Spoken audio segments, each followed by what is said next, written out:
আসসালামু আলাইকুম রহমতুল্লাহি বারাকাতুহু। 1947 সনের 15 আগস্টের দিনা যেতিয়া আমি গোটেই ভাৰতবৰ্ষৰ নাগৰিকে ব্ৰিটিছৰ শোষণ উৎপীড়নৰ পৰা মুক্ত হৈ আমি মুকলি আকাশৰ তললৈ নামিছিলো। আপোনালোকে জানেনে তেতিয়া সেই সময়ত দিল্লীস্থিত ইণ্ডিয়া গেটৰ তলত কি হৈছিল, যাৰ বিষয়ে আজি গোটেই ভাৰতবৰ্ষৰ 99% মানুহে আজি অজ্ঞাত। সেই সময়ত যেতিয়া সিপাহী বিদ্ৰোহ হৈছিল, ঠিক সেই সময়ৰ মূল নায়কগৰাকী কোন আছিল আমি নিশ্চয় জানো, যে ভাৰতবৰ্ষত জাতি ধৰ্ম নিৰ্বিশেষে সকলোৱে স্বাধীনতা আন্দোলনত জঁপিয়াই পৰিছিল। স্বাধীনতা আন্দোলনৰ কাৰণে তেওঁলোকৰ অৱদান আৰু তেওঁলোকৰ সেই গৰিমাখিনিক আমি সকলোৱে মানিবলৈ লাগিব, যাৰ কাৰণে আমি সকলোৱে আজি মুকলি আকাশৰ তললৈ আহিছো। আমি নিশ্চয় জানো যে স্বাধীনতাৰ কাৰণে কোনো এটা বিশেষ দল বা কোনো এটা জাতিয়ে সক্ষম হোৱা নাছিল। স্বাধীনতাৰ কাৰণে সকলো শ্ৰেণীৰ মানুহ, সকলো জাতি জনজাতি ওলাই আহিছিল আৰু তেওঁলোকৰ পৰিশ্ৰমৰ বলত আজি আমি স্বাধীনতা লাভ কৰিছো। কিন্তু যদিও বা আপুনি যদি সত্য ইতিহাস লুটিয়াই চায়, তেনেহলে নিশ্চয় এইটো জানিবলৈ সক্ষম হ'ব যে ভাৰতৰ স্বাধীনতাৰ কাৰণে মুছলমানৰ তেজ সকলোতকৈ আগত আহিছিল। আমি যেতিয়া ইতিহাস পিনে চাওঁ, তেতিয়া সৰ্বপ্ৰথম স্বাধীনতা আন্দোলনৰ কাৰণে যিসকল সংগ্ৰামীৰ নাম বিচাৰিবলৈ পাওঁ, মহাত্মা গান্ধী, জৱাহৰলাল নেহৰু, সুভাষ চন্দ্ৰ বসু ইত্যাদি ইত্যাদি। কিন্তু সেই সময়তে তাৰেই সমতুল্য নেতা আতাউল্লাহ বুখাৰী, মৌলানা হুছেইন আহমেদ, মৌলানা মাহমুদ হাছান, মৌলানা হুছেইন আহমেদ, এইসকলৰ নাম আমি দেখিবলৈ নাপাওঁ, যিসকলৰ নাম একেহাৰেতেই হ'ব লাগিছিল। কিন্তু আজিৰ ইতিহাসবিদসকলে এইসকলৰ নাম মুচিবলৈ চেষ্টা কৰি আছে। তৎকালীন ভাৰতৰ যি প্ৰেচিডেণ্ট আছিল, হিন্দুস্তানৰ যি প্ৰেচিডেণ্ট আছিল আজমল খাকো আজি ইতিহাসবিদসকলে পাহৰি পেলাইছে।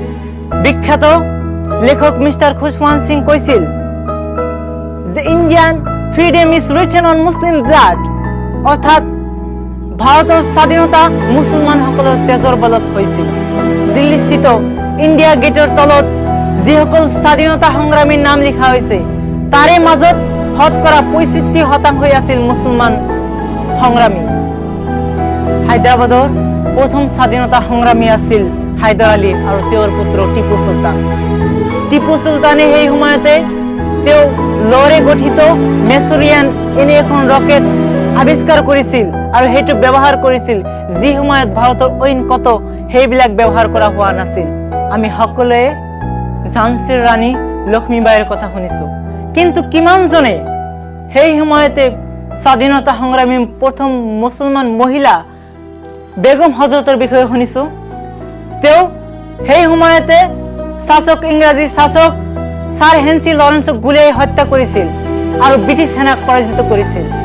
আশফাকুল্লাহ খান, তেওঁ ব্ৰিটিছৰ বিপক্ষে যুদ্ধ কৰাৰ কাৰণে, ষড়যন্ত্ৰ কৰাৰ কাৰণে তেওঁক ফাঁচি দিয়া হৈছিল। আৰু কংগ্ৰেছৰ চিনিয়ৰ নেতা মৌলানা আবুল কালাম আজাদ, তেওঁ অবিহনে গান্ধীজী আৰু নেহৰুৱে চলিব পৰা নাছিল। তেওঁৰ কাৰণেই গান্ধী ভাৰতৰ জাতিৰ পিতা উপাধি পাইছিল। সেই কংগ্ৰেছৰ নেতা, সেই চিনিয়ৰ আবুল কালাম আজাদক আজি ইতিহাসে পাহৰি পেলাইছে। মৌলানা মহম্মদ আলী আৰু শওকত আলী, কমৰেড আৰু হামদৰ্দ নামৰ দুটা ইংৰাজী বিৰোধী পত্ৰিকাৰ কাৰণে তেওঁলোকৰ জেল হৈছিল, সেয়া আমি কিমানজনে জানো। নেতাজী সুভাষ চন্দ্ৰ আজাদৰ সোঁহাত আৰু বাওঁহাত আছিল, কোন আছিল সেয়া আমি কিমানজনে জানো। তেতিয়া সেই সময়তে দেওবন্দৰ উলমাসকলে ইংৰাজৰ বিপক্ষে জিহাদ ঘোষণা কৰি দিছিল, সেয়া আমি কিমানজনে জানো। আজি ইতিহাসবিদসকলে আমাক পাহৰি পেলাইছে। কিন্তু যিসকলে আমাৰ নাগৰিকত্বলৈ প্ৰশ্ন কৰে, সেইসকলক আমি তেওঁলোকক বুজাই দিবলৈ চেষ্টা কৰিম যে তেওঁলোকে যাতে the last ruler of Mughal সেই কিতাপখন পঢ়ে আৰু তেওঁলোকে মুছলমানসকলৰ স্বাধীনতা আন্দোলনৰ কাৰণে তেওঁলোকৰ যে ত্যাগ, তেওঁলোকৰ যে অৱদান আছে, সেইবিলাক তেওঁলোকে যেনে পঢ়ে আৰু তেওঁলোকে আমাৰ বিষয়ে জানি তাৰ পিছত আমাক নাগৰিকত্বলৈ প্ৰশ্ন কৰে। শেষত মই সেই ৰাহাত ইন্দোৰীৰ বিখ্যাত এখন কবিতাভাষী মই কবলৈ আৰম্ভ কৰিছো।